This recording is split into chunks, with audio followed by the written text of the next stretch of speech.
Hi guys, this is time to wash the boat. I'm on the top, so very danger. Oh my god.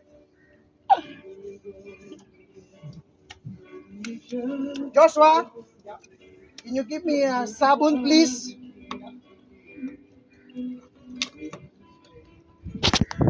Joshua is in the down.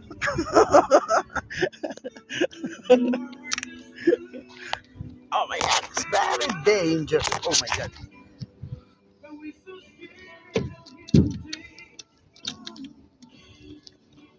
Where we go? Ooh, it's big my stomach. That's no good.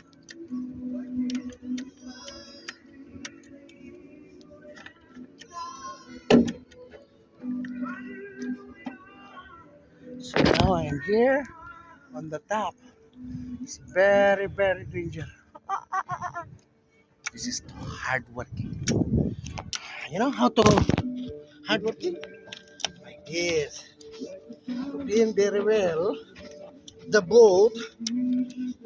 I using the boat soap to make it clean the fiberglass because this is only paint, no? So this is not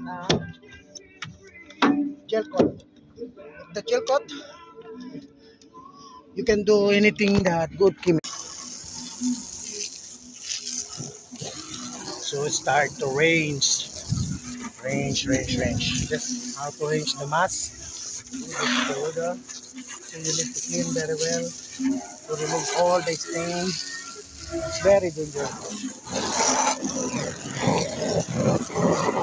This is the owning.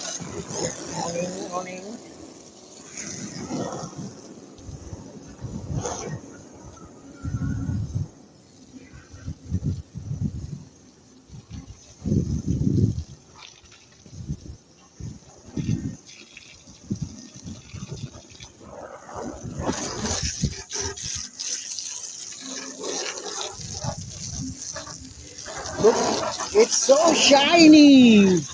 So very nice. You know the boat soap is number one. It's easy to remove all the stain, all the dirt. Look at this. Because I have trip for tomorrow. I need to prepare. Mr. Joshua, you need to hide there. Mr. Joshua, need to hide, please. This one, Joshua on the line.